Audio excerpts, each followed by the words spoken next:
तर मित्रांनो पाणी पडणार आहे असं वाटतंय की आभाळ आले.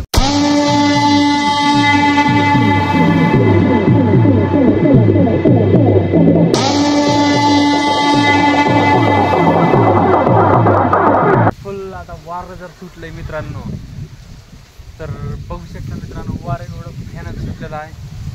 तर बघा नुसतं वारं वाजत असेल मी माईक बी लावा नाही. तर मोसम खतरा मोसम आलेला आहे. ते बघू शकता तुम्ही मोसम कसा आहे बघा मित्रांनो. तर जाऊन कवड काढूया थांबा थोडं. तर आपल्याला कवड काढायचा मित्रांनो. बघा आता कवड काढायचा म्हणजे टाकू या लागणार थांब. तर आता तर मित्रांनो आपण बघू शकता की वारं हो का मित्रांनो. बघा वारं एवढं भयानक सुटलेलं आहे वारं. आणि तसं आभाळ आलं झाड पडायची शक्यता आहे मित्रांनो. अंगावर पडलं की ब्लॉकर मेला. अंगावर पडलं की ब्लॉकर मेला म्हणून समजायचं मग. पण मित्रांनो आभाळ बघू शकता अंधार पण झालेला आहे थोडंफार. आभाळ खतरा आलेला आहे. तर वारं बघा वारं असं एवढं भयानक वारं सुटलंय मित्रांनो. बघा वारं एवढं भयानक वारं सुटलंय मित्रांनो. अरे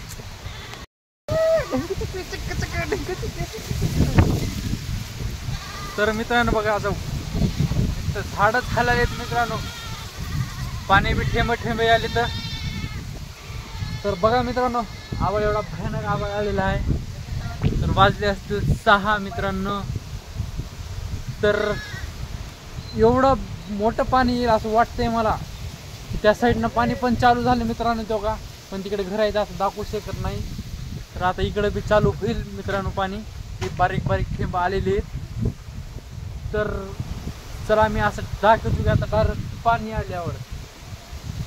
कारण की आता इथं झाडं एवढं बेकार हालले आहेत मित्रांनो. तर झाडं बघू शकता का मित्रांनो एवढं बेकार हालले तर की असं वाटतं की अंगावर झाडच पडते. पाणी बी आलेलं आहे मित्रांनो. पाणी मोठं आलेलं आहे मित्रांनो.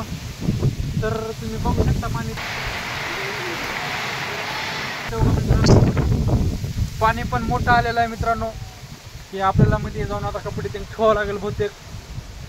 तर असं काही राहून की भिजल. मम्मी त्यांनी डाळ ठेवली होती पत्रावर.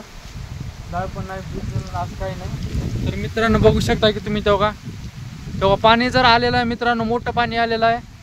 तर बघू शकता मित्रांनो बघा पाणी मोठं आले मित्रांनो. तर मित्रांनो माझा व्हिडिओ कसं वाटला चांगला वाटला तर माझ्या व्हिडिओला लाईक करा आणि शेअर करा आणि सबस्क्राईब माझ्या यूट्यूब चॅनलला जरूर करा. तर चला जाऊया आपण. माझा ब्लॉग मी इथंच संपवतो कारण की पाणी मोठं आलेलं आहे. मी पाण्यामध्ये ब्लॉग बनवू शकत नाही कारण की कपडे भिजल्यावर कपडे नाही ठेवायला. आधीच पाणी पडून आधीच चड्या वाळला गेले. तर चला मित्रांनो डाळ.